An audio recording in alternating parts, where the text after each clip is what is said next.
Hola, ¿qué hay? ¿Qué tal? Muy buenas tardes y bienvenidos a Creadoras de Historias.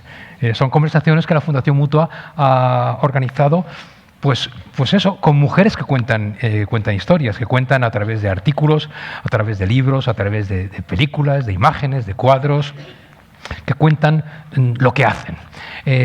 Estuvo aquí hace unas semanas Rosa Montero, periodista y escritora. Estuvo aquí hace 15 días con nosotros la cineasta Gracia Querejeta.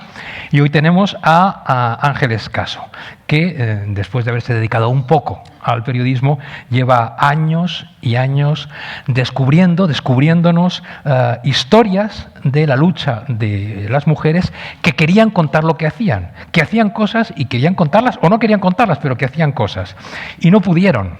O si pudieron, les costó enormes sacrificios, o fueron apartadas cuando lo estaban tratando de hacer, o fueron ignoradas, o fueron olvidadas. Buenas tardes, Ángeles. Buenas tardes, José Manuel. Ángeles es una asturiana que ahora mismo vive en las montañas de León, en un pueblo de las montañas de León, después de muchas vueltas, después de Gijón, de Oviedo, de Madrid, no sé de qué más, de Brasil, de Río de Janeiro, bueno, de muchas cosas, ¿no? Bueno, ahora estás en las montañas. Es escritora ahora mismo, pero no iba a decir eres muchas más cosas que escritora. Fuiste, eso sí podemos decir, fuiste periodista, estudió Historia del Arte, fue periodista, siguió un poco en la televisión y mucho en la radio, traductora de varios idiomas, gestora cultural, guionista, en fin, seguro que se me olvidan unas cuantas cosas. Editora, efectivamente, luego hablaremos de tu editorial. Empezó a escribir libros y siguió escribiendo libros y empezó a recibir premios, siguió recibiendo premios y no has parado de escribir libros y no tienes plan de parar de escribir libros, ¿no? No lo sé, sí tengo planes.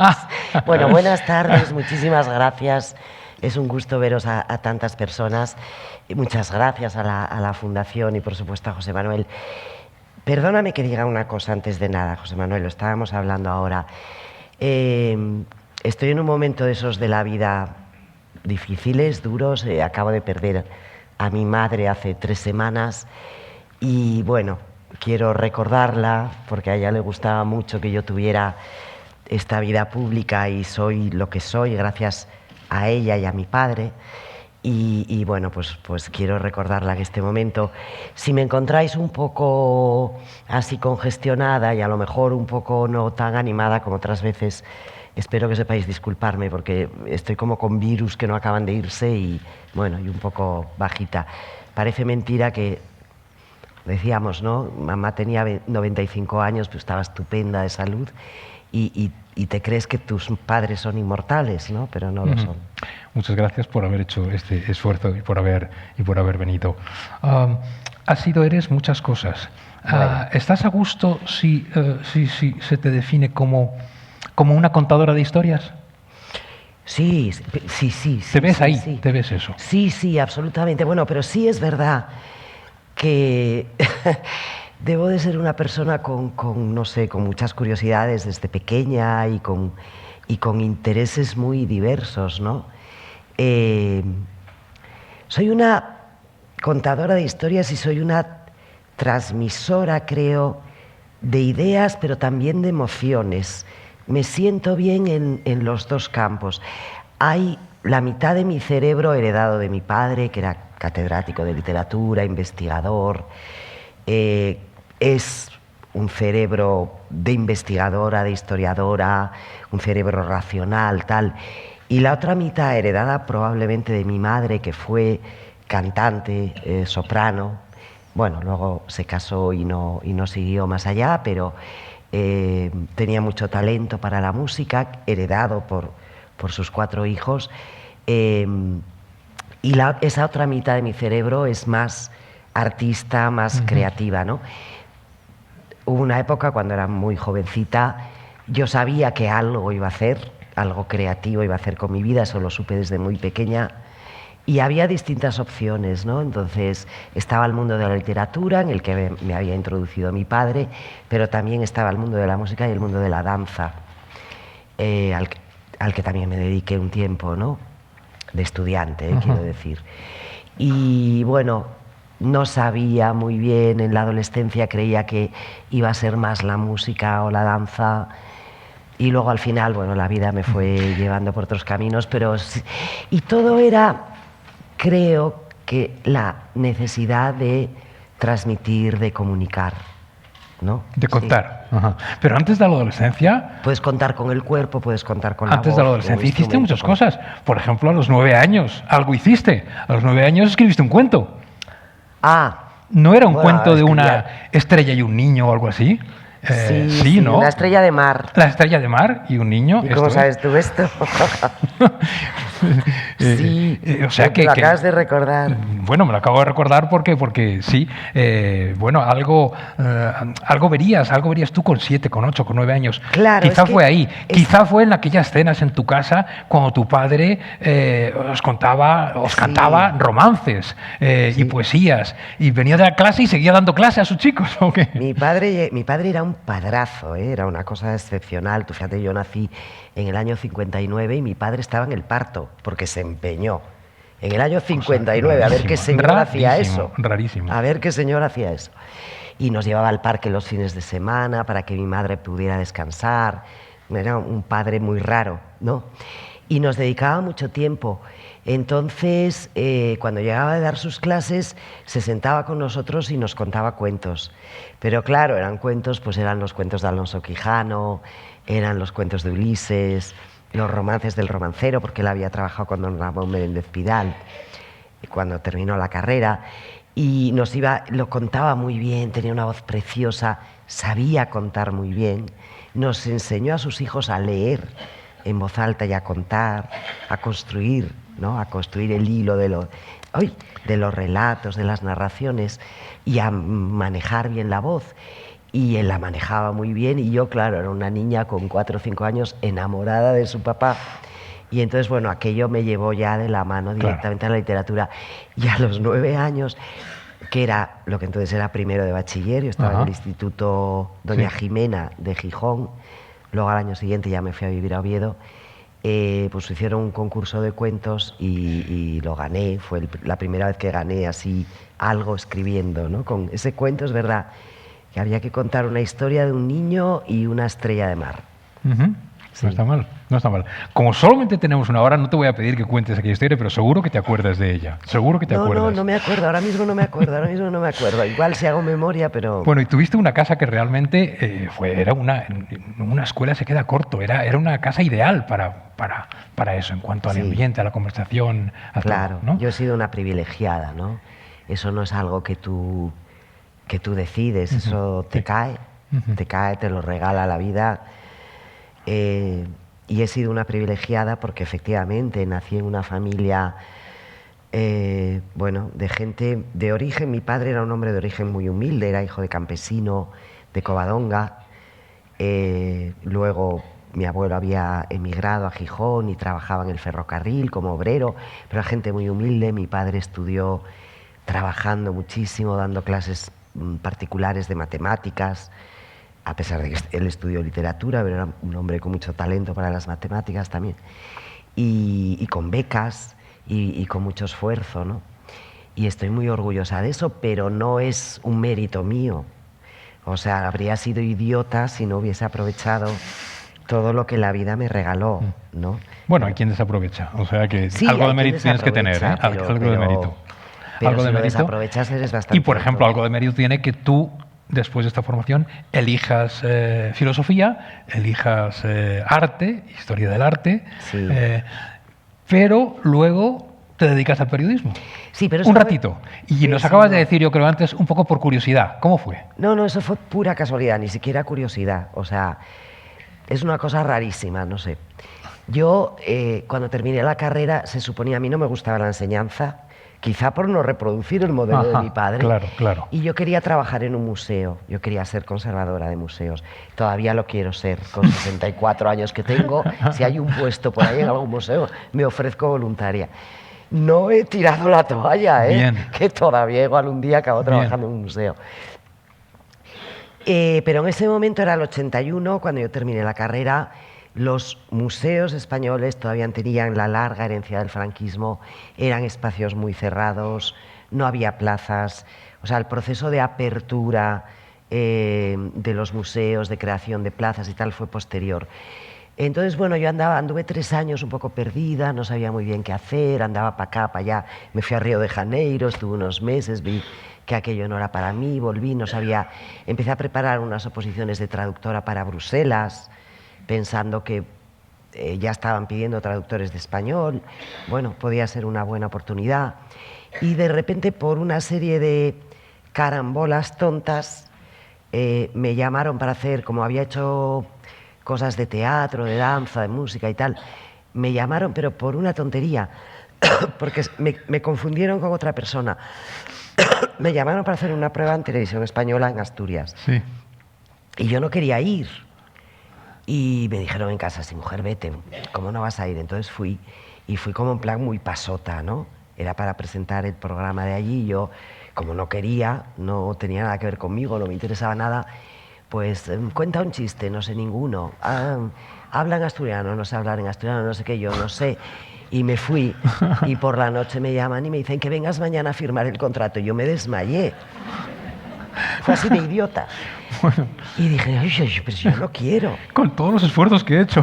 Yo no quiero. O sea, me parecía horroroso el trabajo, horroroso a la tele. Yo no había visto la tele en mi vida. No veía los telediarios, no veía el programa. Yo vivía en otro mundo que tenía más que ver con la literatura, con el arte, con la música. No tenía nada que ver conmigo. Entonces fue muy idiota todo. Me dio vergüenza porque, claro, no tenía trabajo y entonces ya tenía 24 años y era como, jo, ¿cómo no voy a firmar si estoy sin trabajo, no? Me pareció que tenía que firmar ese contrato. Y cuando llevaba 4 o 5 meses presentando el programa en Asturias, que ya tenía claro que aquello no era lo mío, me llamaron de aquí, del telediario. Entonces, eso era Centro Regional de Asturias, eso era el año 84, y de repente te llaman de aquí. Sí, dije, ¿no?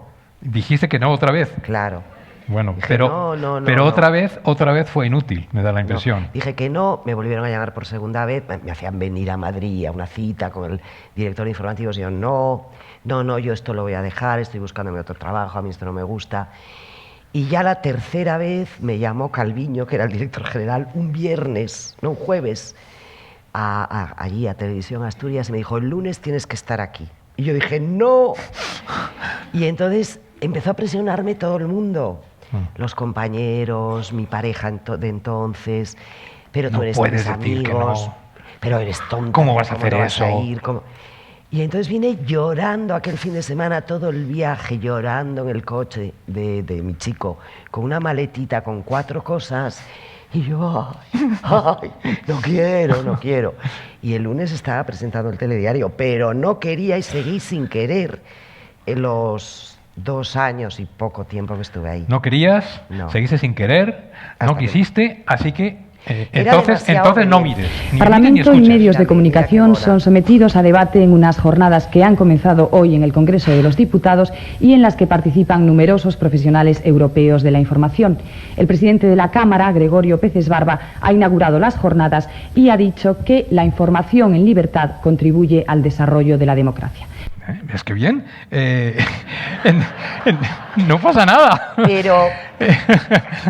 Pero yo era una actriz haciendo eso. O sea, ¿eras una actriz haciendo eso? No eras una mala actriz. En el año 85 y 86, ¿qué le vamos a hacer? Encantaste a buena parte de la sociedad española. Eras una presentadora de televisión y le gustabas mucho a la gente, a todo España, excepto a una persona, que eras tú. Sí. Entonces, bueno, pues aguantaste muy poco, ¿no? No te gustó nada aquella etapa, porque mira, has hablado mucho y verdaderamente, seriamente ya hablando, no te gustó. No te gustó la fama. Y lo consideras que es un castigo, ¿no? Es un castigo. No me gustó nada. O sea, primero, yo no era periodista, no estaba preparada para hacer ese trabajo. Sinceramente, no lo estaba. O sea, es que qué tontería que voy a decir. Yo era historiadora del arte y sabía de otras cosas, pero de actualidad política sabía lo justo e imprescindible. Y no me interesaba tampoco demasiado, además, me interesa mucho más ahora que entonces. Segundo, no me lo creía. Pero yo tengo un problema, José Manuel, con todo mi respeto por la profesión periodística, que es fundamental, por supuesto, ¿no? solo faltaba. Pero a mí se me pone este chip de historiadora y entonces yo estaba ahí diciendo, pero de verdad, o sea, hasta dentro de 75 años, esta es mi mentalidad historiadora, hasta dentro de 75 años nadie va a saber la verdad. Dentro de 75 años, cuando se empiecen a revelar los documentos, se tenga acceso a las fuentes, se vean las cosas con cierta distancia, empezaremos a entender realmente lo que está pasando. Claro. Para ejercer el periodismo y para contar las noticias ahí, te lo tienes que creer. Yo no me lo creía. Claro. Punto número 2. Punto número 3. La fama me pareció una cosa tremenda y me lo sigue pareciendo. Y punto número 4. Yo me sentía cosificada. Y como mujer que era feminista, porque lo era desde muy joven, porque tenía amigas feministas mayores que yo que me dieron mucha caña y me enseñaron, odiaba la cosificación. Daba 100 patadas aquello, claro. Entonces lo único que importaba de esa señora que salía ahí era si estaba bien peinada, el si estaba bien maquillaje, maquillada, si estaba... qué bien la blusa con las que ha salido hoy. Y era lo único, y al final todo se reducía a eso, ¿no? Y yo he luchado siempre contra esa cosificación de mí misma. Oye, si hay otras a las que les gusta que las cosifiquen, pues allá ellas, ¿no? Bueno. Pero yo no, bueno, ya me veis, ¿no? Que voy con los pelos... o sea, Tú que saliste es que- corriendo de aquellos focos, saliste corriendo Claro, de aquella entonces, fama, y hay otros, muchos, Lo que pasa es que fui muy que es adictivo obediente, para fui otros. muy obediente durante un tiempo, lloraba muchísimo, yo llegaba todas las noches a mi casa llorando, acabé entrando en una depresión y ya cuando entré en la depresión dije, se terminó, hasta aquí llegó, me voy, o sea, me da igual. Como... Y resististe incluso Vuelvo- a las presiones de Pilar Miró, ¿no? Sí, sí, sí. Que quiso que continuaras. Claro. Y que Sí, tú, sí. antes que eso, te fuiste de televisión. Claro. No, porque yo le dije, a mí se me acababa el contrato, tenía un contrato de 3 años, y me dijo, Pilar, yo te lo renuevo. Yo estaba en ese momento ya en redacción, había abandonado por fin la pantalla y llevaba 6 meses en la redacción haciendo Que cultura. eso es otra cosa. Y eso sí me divertía. Ujú. Y Claro. haciendo reportajes para Informe Semanal y tal, eso me gustaba mucho. Y entonces Pilar me dijo, yo te hago otro contrato, pero tienes que volver a pantalla. Y yo dije, pues no voy a volver a pantalla, soy muy mía yo. Dije, no, yo no vuelvo a pantalla. Y me fui. Ujú. Y no me arrepiento de haberme ido, siempre me arrepiento de haber llegado. Ya. Bueno, has hablado del periodismo, de que seguiste haciéndolo, de que eras más feliz en la redacción. El periodismo hoy, en fin, en una edad de oro no está. Hablabas antes de los 75 años. Antes se decía dentro del periodismo, el periodismo es el borrador de la historia. Pero ¿cuántos periodistas han pensado que el periodismo era las obras completas y era lo definitivo? ¿O se sigue pensando? Quiero decir, Pero hay igual es responsabilidad, necesario, José Manuel. hay responsabilidad de los periodistas en el deterioro de la profesión periodística, en la imagen no tan buena como yo creo que era antes del periodismo. Yo no me atrevo a responsabilizar a los periodistas. Yo tengo un buen concepto en general de los y las periodistas de este país. Yo pensaría más en las empresas. Yo creo que las empresas periodísticas llevan... Bueno, esto empezó ya con la transición, obviamente, ¿no? Pero estos últimos años se ha intensificado mucho y se ha visibilizado además mucho el papel de mediadores de los poderes que juegan las empresas, no todas, pero la mayor parte, o algunas, o todas y algunas con más descaro que todas, otras. sí. ¿No? La agenda propia. Sí. Agenda propia que no siempre es honesta, Sí. porque agenda propia, bueno, bien, pero esa agenda debería ser honesta, no siempre lo es. Y eso seguramente... Y el periodismo, la verdad periodística, aunque luego no sea la verdad histórica, que no tiene por qué coincidir, pero al menos la verdad periodística debería estar por encima de esa agenda propia. Y últimamente es demasiado obvio que no siempre Que no, lo está. que no. Entonces, bueno, quizá en algún momento las empresas periodísticas tendrán que pararse a pensar, a reflexionar, ¿no? ¿Qué están haciendo? Pero no sé si eso ocurrirá o no ocurrirá. No lo sé. Bueno, tú dejaste aquellas cámaras, dejaste aquellos focos, saliste corriendo, hiciste muy bien, pero seguiste haciendo periodismo y has hecho muchísima radio. Sí, pero yo no lo llamo periodismo. Has hecho columnas, has hecho artículos, sí, has hecho radio. Sí, pero yo no he hecho periodismo, yo he hecho comunicación. Bien, bien. Yo no soy periodista, yo no analizo. Bueno, sí analizo.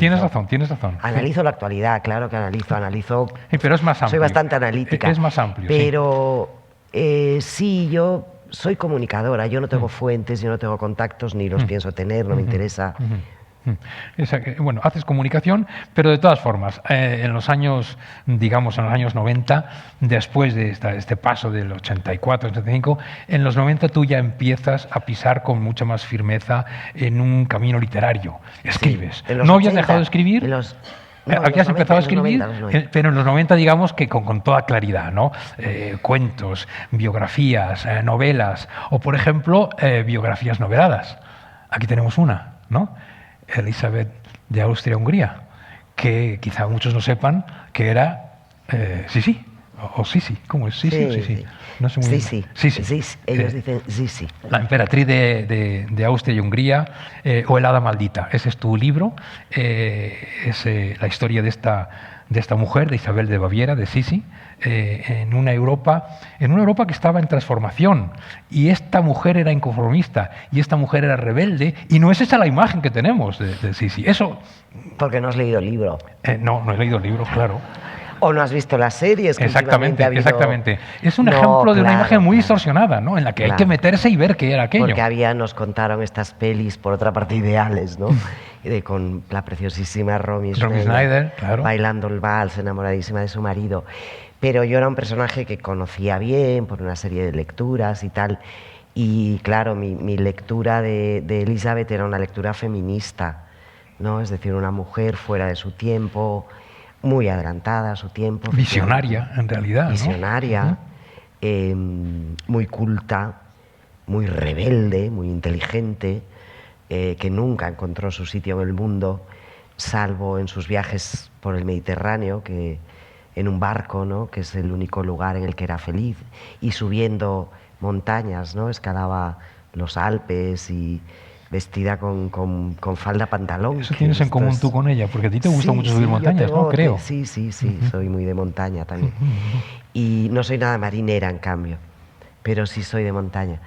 Y entonces, bueno, a mí esa mujer tan rara, tan perro verde, ¿no? Que podía haber disfrutado de cosas de las que mucha gente disfruta, ¿no? Del lujo, de las joyas, de los palacios, de los criados, de los vestidos maravillosos, y que sin embargo era tan profunda ella en sí misma que todo eso le parecían nimiedades, ¿no? De la vida, y menospreciaba todo eso, ¿no? Y eso me gustaba muchísimo. Bueno, quizá también yo la entendía porque había ese punto en común de que yo también había menospreciado algo que para muchos... Hay gente que mata por salir en la tele, ¿no? Y tú lo tenías muy reciente, muy... Claro. Y mucha gente todavía te diría años después, ¿pero qué hiciste? ¿Pero cómo hiciste? ¿Pero cómo? El dinero que has dejado de ganar, ¿pero cómo te has ido? ¿Estás loca? Sí, bueno, eso a veces me lo digo yo a mí misma ahora. Digo, ¿pero cómo te has ido, tía? Que serías rica y ahora estás en... Bueno, es que además te fuiste, fuiste, yo creo que justo cuando las privadas empezaban a... Justo, ¿no? justo. Y ahí el dinero ya era serio. Yo tuve ofertas obscenas para volver, obscenas realmente, pero a mí mi padre y mi madre me educaron para respetarme a mí misma y respetar mi vocación, y mi vocación era la creativa. Y la entendieron bien, por cierto. ¿Y lo entendieron bien? ¿Tú sí, y además estaban encantados, orgullosísimos. Porque también era algo que se esperaba de mí desde niña, porque siempre lo había dicho desde pequeña, yo voy a ser escritora, ¿no?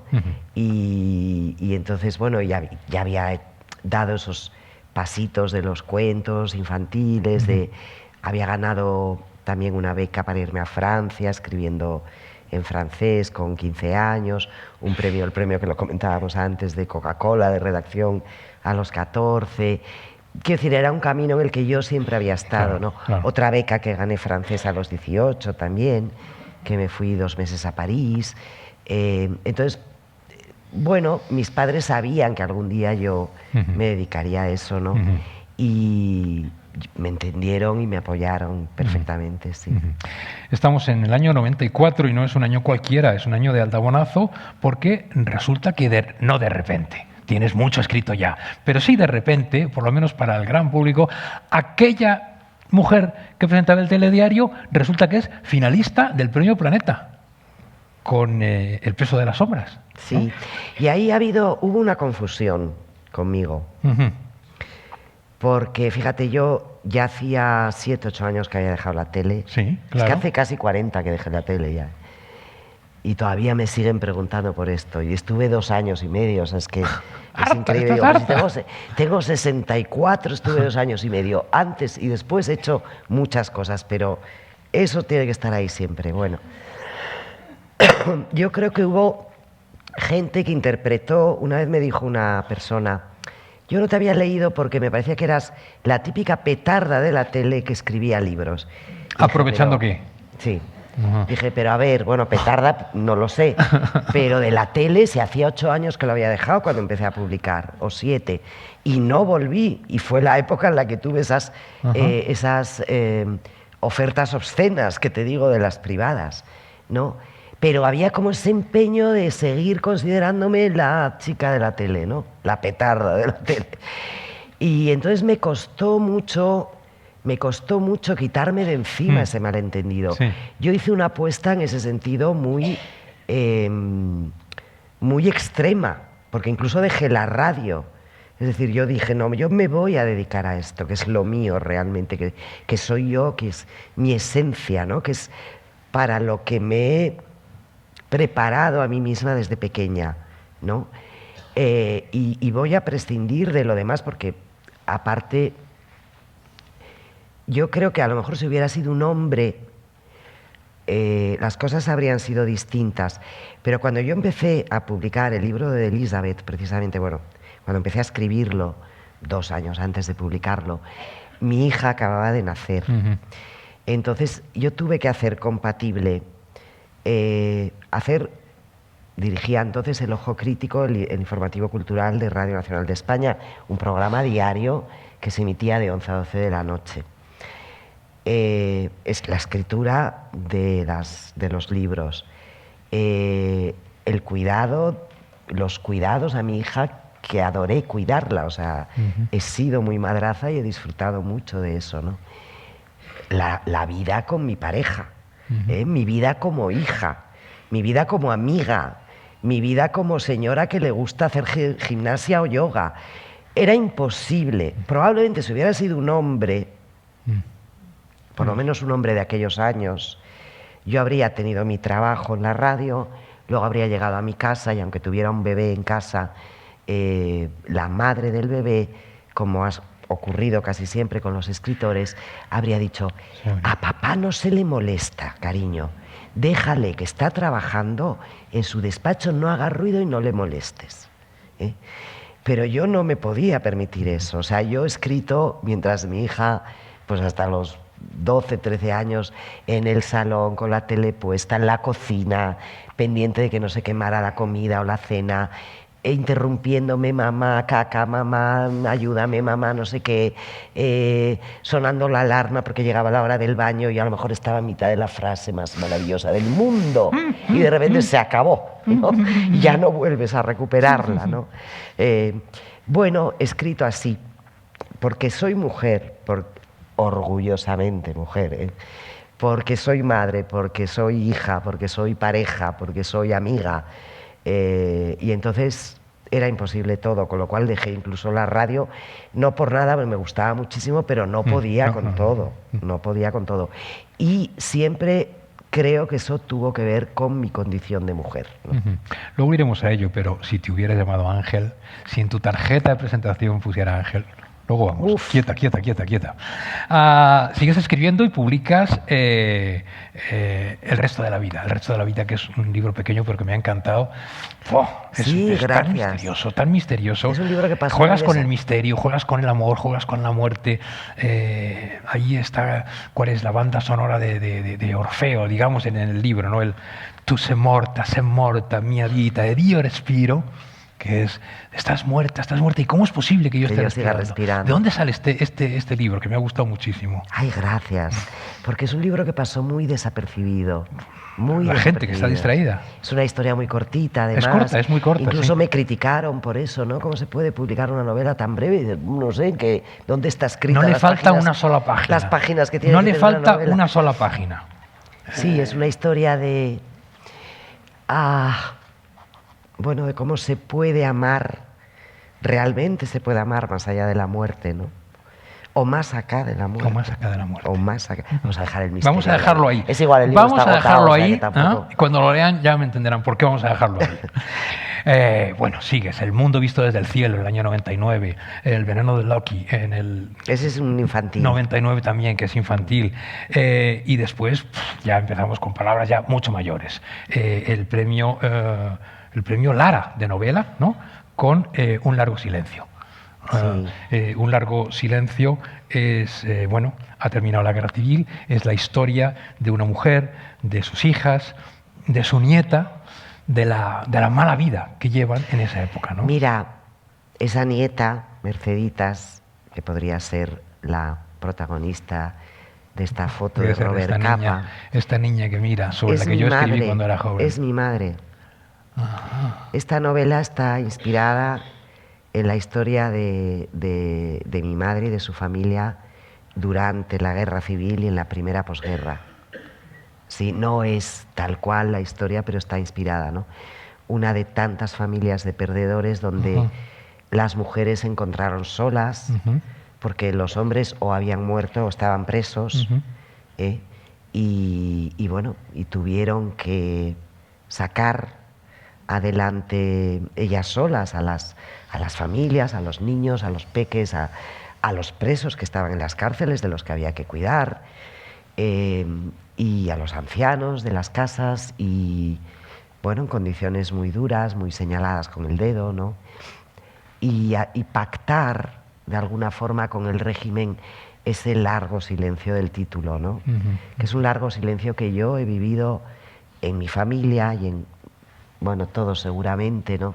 Conocemos familias donde se ha hablado muy poco de todo lo que ocurrió entonces, ¿no? Porque se impuso el miedo y se impuso la humillación sobre los vencidos y la vergüenza incluso, ¿no? Héroes y heroínas en la posguerra, que a veces queremos contarnos esa historia, hubo pocos. Hubo pocos. Sí, sí. La mayor parte de la gente tuvo que agachar la cabeza y callarse. Sigues escribiendo después de esto, hagas lo que hagas, tus artículos, tus columnas, escribiste mucho tiempo en La Vanguardia, digamos que estás muy consagrada, eres muy escritora y publicas, has hecho novela, y lo que publicas en 2005 es un ensayo importantísimo. Bueno, no sé en aquel momento, pero visto desde ahora importantísimo, porque es Las Olvidadas y es definitorio, es la historia o una historia de las mujeres creadoras, de generaciones de miles, de cientos de miles de mujeres, porque empiezas muy pronto, que han creado y que han estado silenciadas, que no han sido conocidas o han sido mal conocidas, que han estado condicionadas, que han estado sometidas. Pero tú cuentas las historias de las que rompieron el cerco, de las que se las arreglaron para dar a conocer algo, de las que algo llegó, y tú has excavado y tú te has metido. ¿Eso es lo que tú has hecho, lo que tú hiciste, con Las Olvidadas? Sí. A ver, yo estudié una carrera de historia del arte absolutamente androcéntrica, ¿no? Centrada en figuras masculinas, nombres masculinos, como protagonistas de todo lo importante y relevante de la historia, desde lo peor hasta lo mejor, ¿no? Y desde luego en la historia del arte, una carrera, unos estudios, un relato, ¿no?, de la historia del arte, pues androcéntrico casi total, ¿no?, donde solo empezaban a aparecer algunos nombres de artistas consideradas menores, bueno, a finales del siglo XIX, en torno a los pintores impresionistas, y ya algo en el 20, en las vanguardias, pero muy poquito, muy de refilón, muy las hermanas menores de, ¿no? Historia del arte, de la literatura, de la medicina, me da igual. Mires a donde mires, ese es el relato que hemos recibido. Nosotros, pero que siguen recibiendo los niños a día de hoy. Bueno, y los estudiantes de arte que estudian el Gombrich, ¿no? El Gombrich. Se sigue Gombrich. Bueno, yo en la facultad jamás es un clásico. El Gombrich. El Gombrich para los estudiantes de Historia del Arte de Oviedo era una cosa, ¡buah! Era como, ¿sabes? Como, ¡buah! Esto es para aficionados, nos parecía poca cosa. Ajá. Pero es verdad que el Gombrich es un clásico que se estudia, por ejemplo, el otro día me lo dijeron, en la mayor parte de las escuelas de Bellas Artes de España. La historia del arte que estudian es a través del Gombrich. ¿Y cuántas pintoras, escultoras? El Gombrich es un tocho así de 800 y pico páginas que lleva tropecientas mil ediciones, publicado en el año 50, en el que hay 0 mujeres, 0. Que no es fácil, ¿eh? Que no es fácil, hay que hacerlo aposta, ¿eh? Hay que ir a por ello, Hay que hacerlo aposta, porque incluso en el año 50, cuando Ernst Gombrich escribe ese libro, que es el primer manual así un poco de historia del arte que abarca toda la historiografía del arte y por eso se convierte en un manual de referencia, incluso entonces había muchos nombres de mujeres que se habían, bueno, muchos no, pero unos cuantos que se habían preservado y él las borra por completo. Pues sigue siendo, se sigue vendiendo. Yo hace poco en el Prado, en la librería, coincidió que pasé por ahí y estaban poniendo un montón así de Gombrich que estuve a punto de decir algo. Sí, es que ¿no? Hay que hacer una acción artística, algo hay que hacer, no contra la editorial, pero el propio Prado lleva varios años sallando a la luz sus fondos de pintoras y rescatando, tanto es Yo un poco contradictorio. Mucho con el Prado, claro. Además, y allí se estaría haciendo un trabajo. Entonces, bueno, yo desde que acabé la carrera en el 81, los primeros estudios yo me preguntaba, era un debate, además nosotros éramos 8 alumnos en Historia del Arte en la Universidad de Oviedo, la especialidad de Historia del Arte era pequeñita, éramos muy pocos y muy apasionados, ¿no? Teníamos profesores estupendos, teníamos un catedrático de musicología, Emilio Casares, espectacular, teníamos historia del cine con Germán Ramallo. Bueno, fue una carrera con un nivel altísimo y mucho debate, ¿no? Y debatíamos mucho el tema de por qué no hay más mujeres, tal. Y justo en esa época empezaban a publicarse en Estados Unidos, en Inglaterra, en Francia, los primeros estudios de género que empezaron en los 70.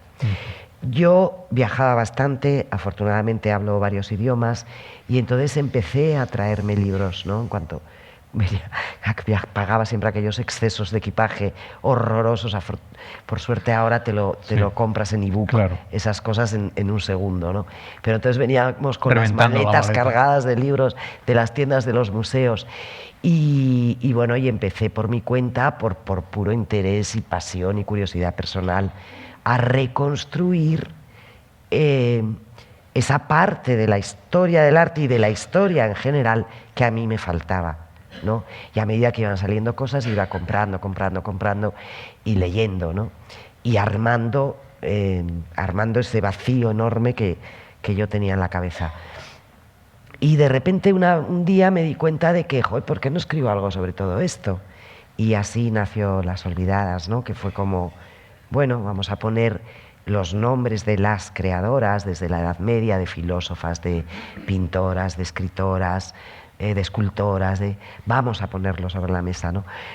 Lo curioso es que llegué hasta finales del 17, tuve que parar porque ya la editorial me dijo no puedes seguir, hay que publicar el libro. Y dije, bueno, pues luego hago el segundo, y el segundo lo acabo de sacar, he tardado 20 años en sacar el segundo, ¿no?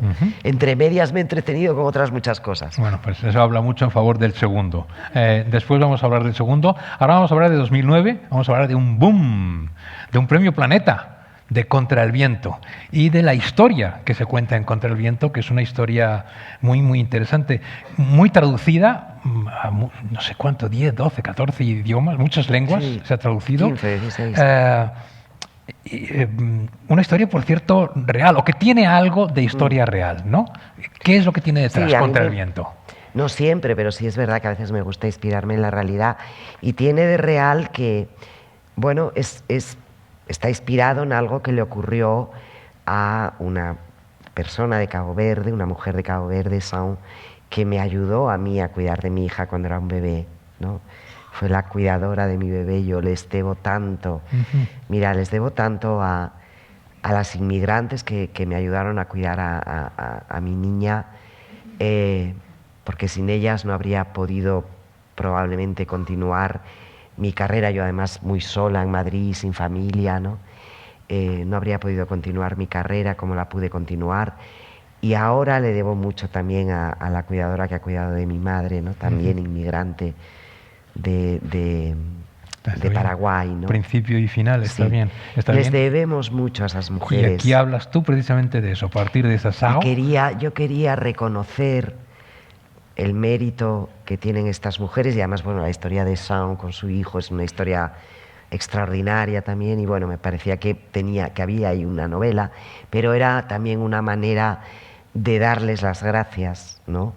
Por cómo nos ayudan a las privilegiadas del mundo occidental a liberarnos de muchas tareas que nos permiten hacer cosas en la vida, y cómo además tantas veces ellas tienen que dejar a sus hijos allí y cuidar de los nuestros aquí para mandar dinero a los niños de allí y a sus padres y a sus personas mayores de la familia, ¿no?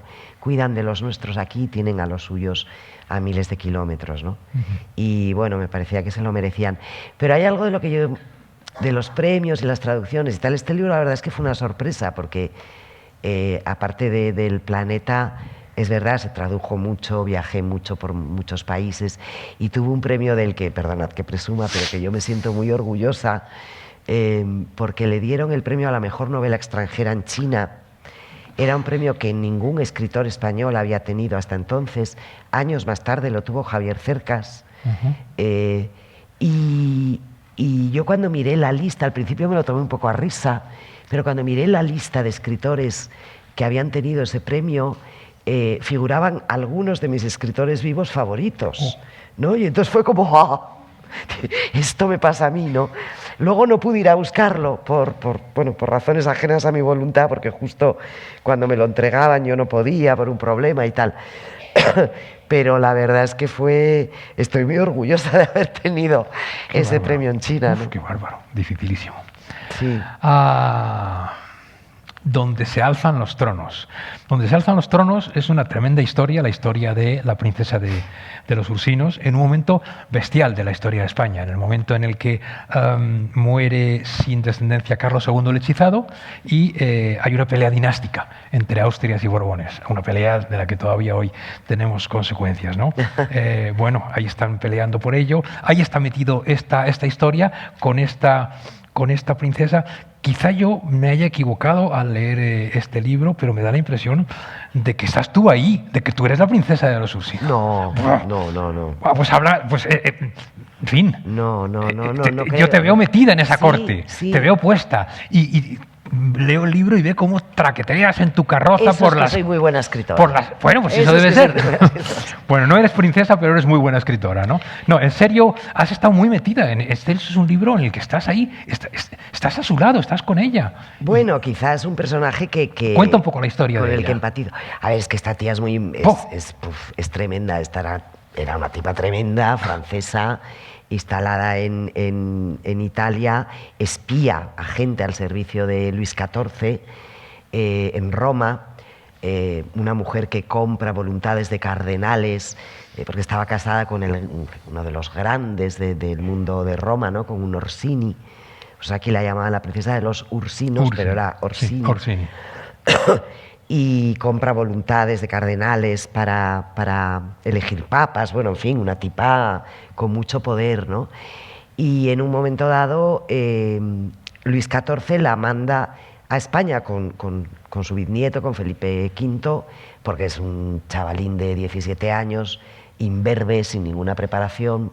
Imberbe digo políticamente, no sé si del otro creo que poca barba también tenía, ¿no? Y lo acaba de casar con una princesa también muy jovencita, con Luisa Gabriela de Saboya, y entonces manda, era una agente suya, una espía suya de confianza, la manda como dama de compañía o como camarera mayor, camarera mayor de la reina, pero en realidad la manda para que controle al matrimonio, ¿no? Sí. Y bueno, y a partir de ahí ella va adquiriendo poder, va adquiriendo poder, va adquiriendo poder. Y claro, es una tía de la que se ha hablado poquísimo en la historia de España, pero realmente fue la valida. Estuvo en el centro del poder. O sea, era la mujer que tenía el poder. Lo que pasa que, como ocurre con las mujeres, fíjate, lo poco que se ha escrito sobre la princesa de los Ursinos, Marianne de la Trémouille, se ha escrito poquísimo, y hay algún escritor que dice, bueno, consiguió tanto poder porque era la amante del rey. Bueno, vamos a ver, todo es posible. Pero aparte de que, por lo que sabemos, Felipe V fue el único rey de la historia del mundo mundial que fue fiel, el único, no se le conocen infidelidades porque tenía mucho miedo al infierno y entonces quería ser fiel y además estaba muy entregado a sus dos esposas, tanto a María Luisa Gabriela como luego a Bárbara a Isabel de Farnesio. Isabel de Farnesio. Aparte de eso, cuando se conocen, cuando ella viene a España, él tiene 17 y ella tiene más de 60. Todo es posible, pero en fin, parece que no cuadra mucho. Pero claro, ¿cómo se explica que una mujer tuviese tanto poder como tuvo ella? Pues porque se metía en la cama del rey correspondiente, ¿no? Del poderoso correspondiente.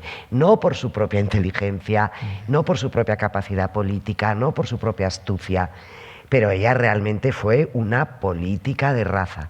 Acabó mal, porque Isabel de Braganza la echó con cajas destempladas. En Roma, yo creo, ¿no? Sí, acabó en Roma, acabó en Italia. Tal. Primero fue cerca de Versalles y luego Roma. Pero es un personaje muy importante, muy interesante. Pero no, yo no me identifico con ella. Y yo, esta novela, fíjate, yo diría que es un poco... Es casi una especie de sátira. Yo la escribí cuando en España empezaron a estallar los casos de corrupción. Y la escribí como... fue mi respuesta a esos casos de corrupción, ¿no? A lo mejor no todo el mundo lo ha entendido así, porque al ser una novela histórica, digamos, bueno, parecía que no se correspondía con el mundo contemporáneo, pero en realidad hay una burla del poder, una burla de la vanidad, una crítica de la codicia, de la ambición desmesurada. Creo, igual no lo conseguí, pero es lo que... Y como los que suben aprovechan el momento y los que bajan, qué desastre, me he quedado sin los ducados, y luego al revés. Eso es lo que hay. Me he quedado sin los ducados, me encanta. Sí. Eso es. Bueno, he fracasado con la princesa, pero... Bueno, no, qué portada más horrorosa. Es horrorosa, pero no quieres ser Charlotte Brontë. En este... No, tampoco. Bueno, este es un libro tremendo. La portada, pobre portada, pero el libro es bestial. Es la historia de las hermanas Brontë. Es la historia de estas mujeres de la zona rural del norte de Inglaterra, hijas de un reverendo, que llevan una vida... Bueno, un reverendo que las quería muchísimo y era un padre estupendo, pero que no nadaba en la abundancia, ni mucho menos. Entonces van a contracorriente, sobreviven a problemas, a tragedias familiares, gracias a la literatura, pero de una manera muy particular, porque... es impresionante. Pues, las autoras, sabéis, Charlotte Brontë, autora de Jane Eyre, Emily, autora de Cumbres Borrascosas, y la pequeña Anne, que la conocemos mucho menos, pero que también fue una novelista maravillosa, tiene una novela que se llama La inquilina de Whiteford Hall, que es muy bonita, y estas tres hermanas que escribían en una pequeña habitación de la casa rectoral, a escondidas de todo el mundo. Sin firmar, con su nombre. Seudónimos. No habían salido nunca prácticamente de allí, no conocían a nadie, no habían estudiado porque eran mujeres, no podían estudiar, ¿no? No habían tenido acceso al mundillo literario, ¿no? Es decir, es un genio O sea, es como cayó un rayo un día sobre esa casa la casa rectoral de Haworth, donde vivían ellas con su padre reverendo, de ese rayo que cayó del cielo, ¿no?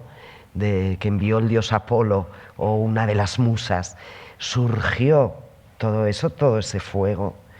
Y luego esto se extinguió porque no quedó nada, murieron jovencísimas, no tuvieron hijos. El apellido desapareció porque el apellido ni siquiera existía. Era un invento del padre, porque era un apellido irlandés muy complicado y el padre lo cambió.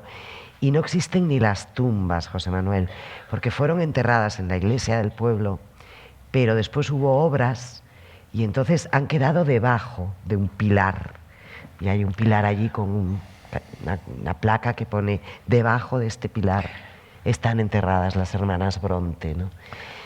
Y yo las adoro, o sea, tengo una admiración por esas mujeres tan extraordinarias que, bueno, me apeteció escribir este libro. Y por eso escribes esto. Sí, que fíjate, voy a presumir otro poco. Este libro acabo de estar en Italia de promoción porque se ha publicado allí. Aquí es un libro que pasó bastante desapercibido, porque yo creo que las hermanas Bronte no son muy conocidas. Y en cambio en Italia está siendo un boom, porque hay como una brontemanía, ¿no? Yeah. Y entonces me están llamando continuamente, han salido unas críticas buenísimas, he estado de promoción, ahora tengo que volver a Córcega en verano, un festival, y hay como un entusiasmo por las Bronte y por Tutto questo fuoco, que se llama el libro en italiano, una cosa muy sorprendente. Y aquí en cambio no... Estamos a tiempo, este libro tiene una serie, este libro tiene una película... En este libro tú escribiste, cuando hablabas de lo que te golpeó estas vidas, ¿no? Vidas apagadas, frustradas, niños ajenos a los que cuidar como institutrices, tal vez un marido inoportuno e insulso, buenos modales y respetabilidad, y por dentro toda aquella pasión, aquel anhelo, las alas que siempre ansiaban desplegarse, obligadas a encogerse sobre sí mismas una y otra vez, convirtiéndose en muñones inútiles y horrendos, las absurdas alas del espíritu rebelde de las mujeres. Es que así ha sido la vida de las mujeres durante mucho tiempo. Y de las mujeres victorianas, de las mujeres del XIX en particular, ¿no?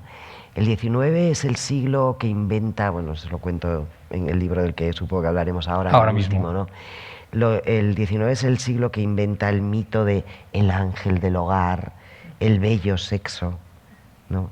Que es un mito de una perversión tremenda porque obliga a las mujeres a autolimitarse, autoencerrarse en el espacio de lo doméstico, de lo familiar, a autocortarse esas alas y autoapagar ese fuego que tienen dentro, ¿no? Les dice, si tú eres una mujer decente, tú no tienes deseos, eres un ángel, y lo único que quieres es estar en el hogar, cuidando abnegada de los tuyos, ¿no? Y entonces si tú eres una buena mujer, tienes que hacer todo eso feliz además de hacerlo, ¿eh? Y a mí esto me parece una perversión que inventa el XIX y que perdura a lo largo de buena parte del XX, que ha sido trágica para millones de mujeres, ¿no? Entre otras para las Bronte, pero bueno, ellas encontraron el resquicio por el que escapar a la norma, ¿no? Y fue, sobre todo para Charlotte, fue un... respiraron ahí, respiraron. Bueno, hiciste un montón de cosas, porque además de escribir, es que no parabas. Hiciste micromecenazgo, lanzaste una editorial, escribiste ellas mismas autorretrato de pinturas, escribiste grandes maestras, lanzaste libros de la letra azul, se llamaba, ¿no? Pintoras, grandes artistas que pintaron muy bien, un libro precioso. Bueno, recoges en el año 19, seguimos hacia adelante. Espérate, te cuento una cosa, sí. Un minuto. ¿Por qué tuve que hacer esta editorial y el micromecenazgo para publicar esos libros, ellas mismas, autorretratos de pintoras, grandes maestras, mujeres en el arte occidental, y este infantil, pintoras? Porque no encontré ninguna editorial que los quisiera publicar. Porque no tenían interés, porque no querían aventurarse, no querían arriesgarse. No tenían interés, pensaban que este tema no interesaba, los libros de arte son carísimos de producir, y entonces decían, pintoras, qué cosa, ¿de qué estás hablando?, ¿no?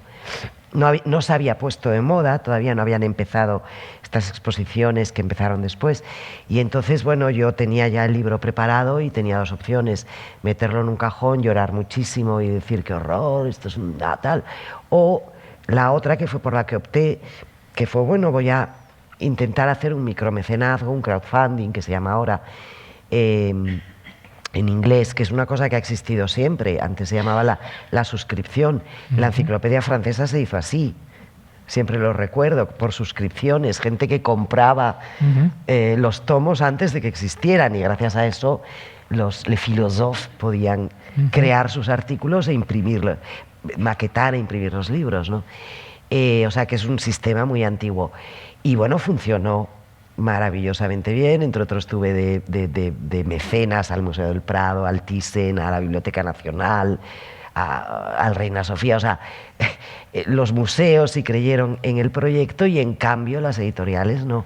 Y monté esta editorial. Sí, que luego acabó fatal, porque bueno, porque publicamos los negocios de edición no, los pequeños, negocios no son lo mío. Negocios de edición pequeños son muy difíciles en la edición, en el mundo del libro, ¿no? Sí, es muy difícil. Muy difícil. Bueno, el mundo del libro es una industria rarísima, que yo no sé cómo se sostiene, pero bueno, sí, en parte se sostiene explotándonos a los escritores, ¿no? Que somos los que...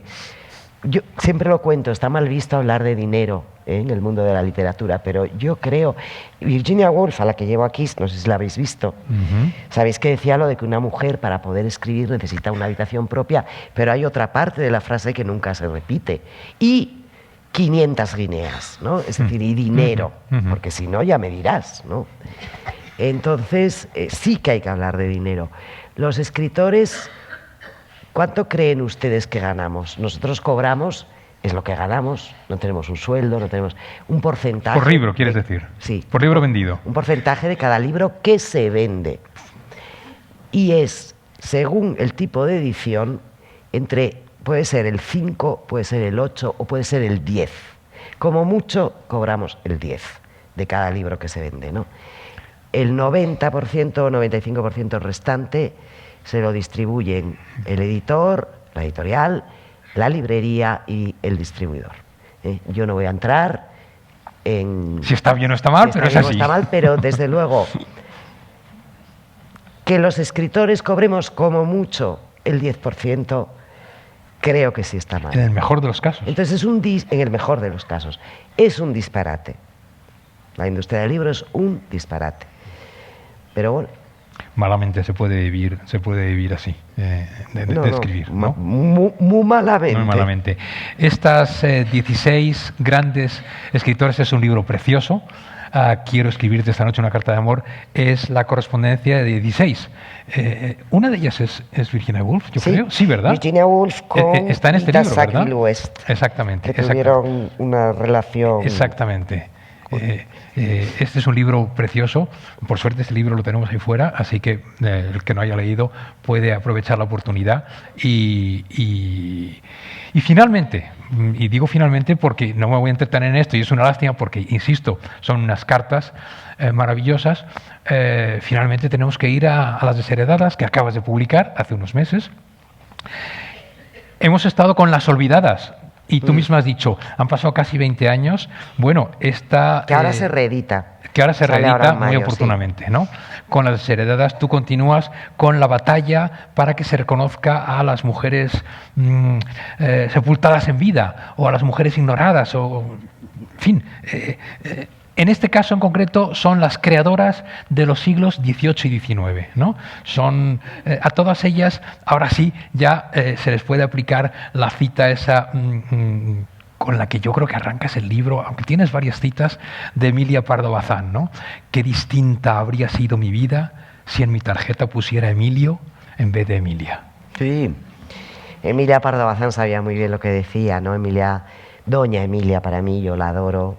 Es un pedazo de escritora maravillosa, a la que leemos poquísimo, deberíamos leer mucho más.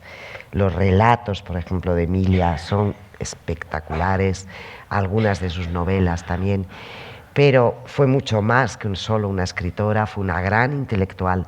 ¿Cuánto nos cuesta decir de una mujer que es una intelectual? ¿Cuánto nos cuesta? Emilia lo fue, escribió crítica literaria, dirigió colecciones de libros, hizo traducciones, dio muchísimas conferencias, fue catedrática de literatura, de literaturas europeas, fue la primera mujer catedrática, a pesar de que no había podido estudiar en la universidad, la hicieron catedrática en sus últimos años en la Universidad Central de Madrid.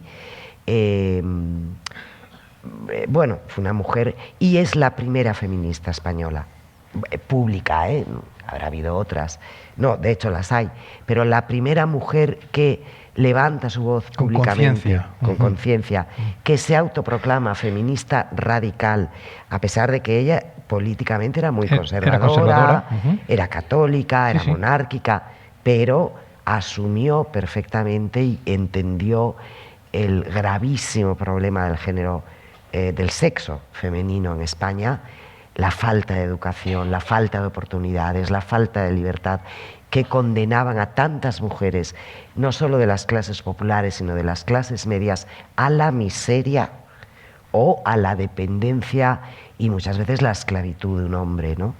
Los malos tratos, los mujericidios que llamaba ella. Que ella por primera vez, por primera vez, ¿no? Sí. Y denuncia, es una mujer increíble. Intentó 3 veces entrar en la Real Academia y por supuesto no lo consiguió, y con mucha sorna se proclamaba en nombre de todas las mujeres de España candidata perpetua a la Academia, y sabía muy bien lo que decía cuando dijo esa frase, cuando escribió esa frase, ¿no? Qué distinta habría sido mi vida si mi tarjeta pusiera Emilio en lugar de Emilia. Yo podría decir lo mismo de la mía, pero no me da la gana, porque es que estoy muy contenta de ser mujer y muy orgullosa. Entonces, con todas las dificultades que hemos tenido, que seguimos teniendo todas, seguro, ¿no? Con estas complicaciones de nuestras vidas que nos tenemos que desdoblar, como yo hablaba antes, escribir en la cocina, vigilando que no se queme la cena, ¿no? Bueno, estas cosas que nos pasan, pero qué orgullo, ¿no? Y qué bueno ser mujer, qué bueno ser heredera de tantas mujeres que han aportado tantas cosas a la humanidad y de las que nos acordamos tan poquito, ¿no? Y que sin embargo son fundamentales para el desarrollo de las sociedades, ¿no? Yo en este libro, aparte de hablar de los nombres propios de científicas, de pintoras, de escritoras, de poetas, de tal, que también, y de entender el contexto moral, jurídico, político en el que se mueven, que creo que es muy importante, entender el paso atrás que supuso, por ejemplo, la Revolución Francesa para el género femenino, que es brutal, es brutal. Pero es tremendo como del antiguo régimen se da un salto adelante, hay una revolución, hay muchas mujeres que ven su momento y esa revolución, ¿qué hace con las mujeres? Bueno, ¿qué hace con todo el mundo? Porque da lugar al terror y luego a Napoleón, pero a las mujeres les cierra la puerta. Absolutamente. Ha pasado con más. Les niega la condición de ciudadanas, de seres políticos durante todo el siglo XIX y durante buena parte del XX, hasta que poco a poco vamos consiguiendo el voto, ¿no? O sea, ellos se dan el voto a sí mismos, el derecho al voto, pero las mujeres Pero fuera, es una triste ironía, porque no solo pasó con la Revolución Francesa, ha pasado con más movimientos revolucionarios o progresistas, que los líderes progresistas del progreso de la cosa, cuando llegan, son rápidamente de... El marxismo, por ejemplo, también se atasca en los análisis de Marx y Engels, que son muy lúcidos. Hay algo ahí son muy lúcidos, pero perverso. hay un momento en el que dicen, a ver, las mujeres pobres están esclavizadas y llevan una vida tremenda y tal.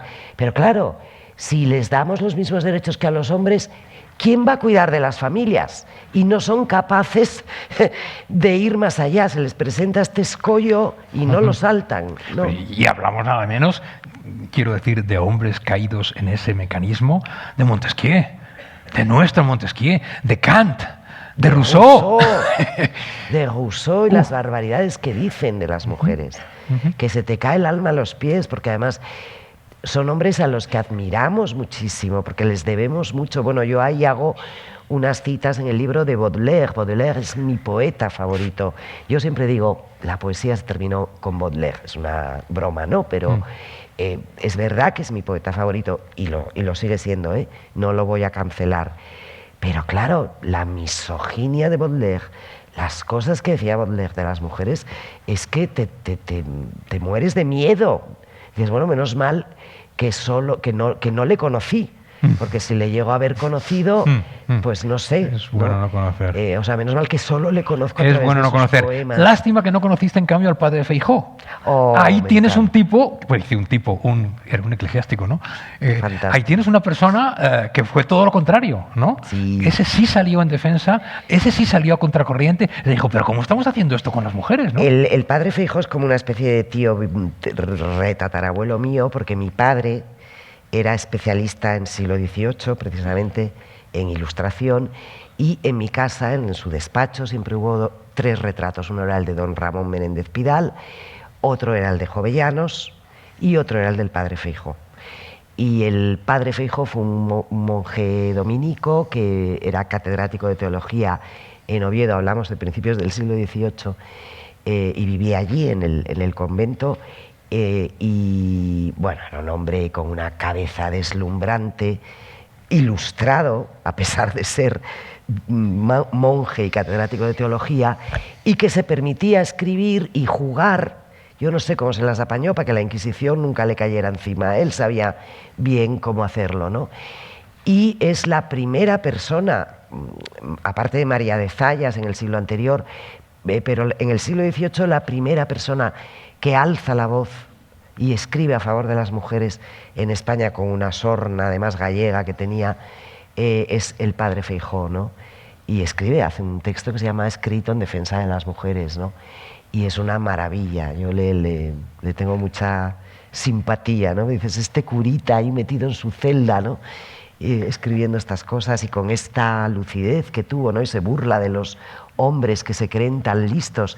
Eso que ahora llamamos el mansplaining, ¿no? Es el señor que se lo explica todo a la señora o a las señoras en general. Había un chiste de Forges hace años genial que era sala de cine, vista desde atrás, en la pantalla la Torre Eiffel y todas las parejas estas que Forges hacía y todos los señores levantando así el dedo hacia la Torre Eiffel, mirando a las señoras y diciendo París. Dice, París Concha. París Concha. París Concha. Bueno, pues eso que es el mansplaining lo cuenta también el padre Feijó. Dice, estos señores que se creen listísimos porque andan por la calle oyendo cosas y vuelven a su casa y si la mujer les dice algo dicen ellos, calla tonta, que tú no sabes nada, ¿no? Cuando ellas saben muchísimo más que ellos. O sea que... Bueno, aquí están las historias, yo qué sé, de la marquesa de Châtelet, la de Laura Bassi, a la que yo no tenía ni idea de lo que había sido como en matemáticas. Están las historias de los salones de la condesa de Montijo y de la duquesa de Osuna. Está una historia desgarradora que me ha hecho casi llorar, la historia de Camille Claudel, la historia de la asistente del escultor Godin y cómo lo pasó y el maltrato que tuvo. Las de Mary Shelley, Jane Austen, yo qué sé, George Sand, tantas y tantas historias. Por suerte, el libro está ahí fuera, así que se puede comprar y tú naturalmente podrás firmarlo. Sí, sí, por supuesto. Ahora que estamos acabando, aprovecho para decirlo. ¿En qué andas? ¿Qué preparas? Acabo de saber, me acabas de contar, yo no sabía que has escrito un libro, el primer libro del mundo sobre una dinosauria. Dinosauria. Dinosauria. Como no se había dicho nunca, yo no sé decirlo. No, es que no existe la palabra. Es que tengo una sobrina nieta, bueno, tengo 5 sobrinos nietos que me tienen la cabeza un poco loca y una de ellas juega conmigo desde chiquitina, que es una dinosauria, ¿no?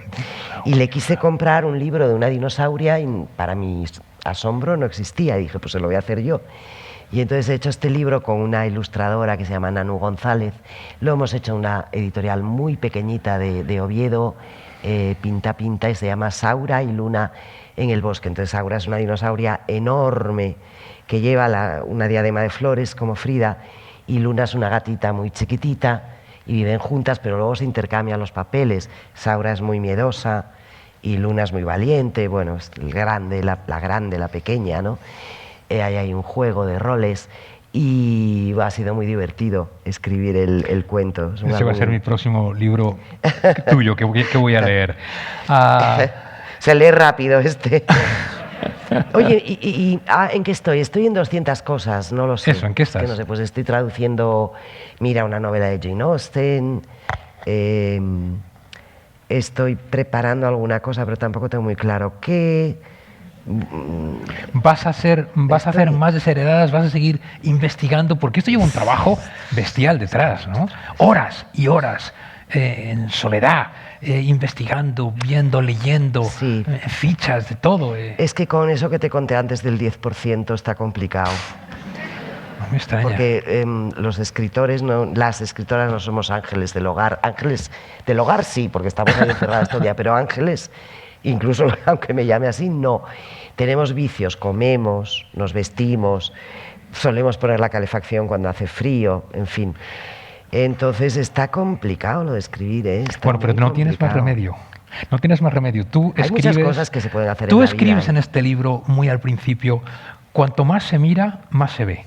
Sí, eso es Cuanto así. más se mira estos casos, más se ven estos casos, cosas que no veíamos antes por Sí, tantas razones. es que lo que hemos hecho los historiadores que estamos dedicándonos a lo que se llama historia de género, historia de las mujeres, es quitarnos como las telarañas de los ojos, ¿no? Esas telarañas de prejuicios patriarcales que antes miraban el pasado, miraban la documentación, miraban todas las pruebas arqueológicas, todo con una mirada que era solo existieron y solo hicieron cosas importantes los hombres, ¿no? Entonces nos hemos tenido que ir quitando todo eso para mirar a las mujeres que también han hecho cosas muy importantes. Pero hay otras maneras de hacer todo esto, no solo desde la escritura, ¿no? Hay muchas formas. Lo único que digo es que te quedan un montón de historias por contar. No digo que escribas más libros, pero que te quedan un montón de historias por contar, Sí, ¿no? sí, seguro. Eso está claro. Seguro. Hombre, que sí que escribiré más libros, ¿eh? Bien. Claro, pero bueno, que a veces hay que hacerse un poco la remolona, porque... Muy bien, por lo pronto ahí fuera tenemos un par de ellos para poder comprar. Muchas gracias a todos por haber venido. Tenemos ¿Me dejas contar una historia? Tengo tiempo. Una historia. ¿Has venido aquí para contar historias? Claro, ¿cómo cortita, que se cuenta en este libro. Hemos hablado muchísimo estos últimos años de la vacuna, ¿no? Si miramos quién inventó la vacuna, quién fue el descubridor de la vacuna, se habla de un médico británico, Edward Jenner, que a finales del siglo XVIII hizo un experimento con el pus de las pústulas de una vaca que tenía viruela bovina, que es muy parecida a la viruela humana. Y se lo inoculó a un niño, ese pus, un niño pobre, por supuesto, y con eso descubrió la primera vacuna de la historia, ¿no? Eso fue a finales del XVIII. 80 años antes, una señora llamada Lady Mary Montagu, que era fantástica, una inglesa de estas maravillosas, apareció en Constantinopla, que me encanta decir Constantinopla, con su marido, al que acababa de nombrar el rey de Inglaterra embajador, ¿no? Ante el imperio de la Sublime Puerta, el imperio otomano. Y esta mujer andaba por Constantinopla enterándose de todo y entrando con el permiso del sultán, accedió a los harenes, tal. La viruela arrasaba en Europa en el siglo XVII, XVIII, eran unas epidemias tremebundas, afectaban a gentes de todas las edades, morían muchos niños, muchos jóvenes, el 30% de los enfermos morían y un porcentaje muy alto, no se sabe de los demás, quedaban con secuelas tremendas, ¿no? Y ella se había muerto su hermano de viruela, ella también la había tenido y tenía un niño pequeñito y estaba aterrada. Y se da cuenta de que en el Imperio Otomano no hay epidemias de viruela, hay una variante muy leve de la viruela. Indaga y descubre que las ancianas turcas, con las agujas de coser y de bordar, sacaban el pus de las pústulas de alguien que tuviera esa variante leve de la viruela, lo guardaban en una cáscara de nuez y iban a las casas y pinchaban a los niños, injertaban, ella lo llama injertar. Vacunaban. Pero la vacuna viene después, el nombre vacuna. Les injertaban ese pus. Y así habían conseguido parar las epidemias de viruela. Ella ordena que se lo hagan a su hijo y luego también a una niña que le nace allí. y le exige al médico de la embajada que lo vea, al médico inglés, que vea esa ceremonia, porque era una ceremonia en la que las ancianas con sus agujas de coser o de bordar hacen esto. Vuelve a Londres, hay una gran bueno, ya tachan de loca, de fin, de todo, ¿no? Bruja, loca, pero hay una epidemia, convence al rey para hacer un experimento con unos condenados a muerte. El médico que había asistido a aquello les hace el famoso injerto este, se salvan y se empieza a extender lo de injertar el pus. Voltaire estaba injertado, Catalina la Grande injerta, todos los niños de la corte, se va extendiendo. Cuando Edward Jenner hace el experimento con la vaca, que de ahí viene la palabra vacuna, habían pasado 80 años, ya se había extendido la costumbre por toda Europa y él mismo había sido injertado de niño, ¿no? O sea, él lo lleva un paso más allá, pero no sabemos quién lo descubrió, pero la genealogía de eso es una genealogía femenina de la mano de las ancianas turcas que llega a Europa Occidental de la mano de Lady Mary Montagu. Reflexión. El mundo está lleno de estatuas de señores con espadas en la mano y yo no conozco ninguna a una mujer con una aguja de coser o de bordar que tanto ha aportado a la humanidad, aparte de esto del injerto, ¿no? Quería terminar con esto. Pues eso es una historia que habrá que colocar, es una estatua que habrá que colocar. Y una historia como esta, decenas de historias como estas, están en el libro Las desheredadas. Necesitamos acabar ya y podríamos seguir hablando de estas y de muchas más historias. Muchas gracias por haber estado aquí. Saben que tenemos otra cita el día 30 para contar historias de creadoras. Muchas gracias, Ángeles. Muchas gracias por haberte acercado a nosotros, por haber contado todas estas historias. Muchísimas gracias. Un gusto.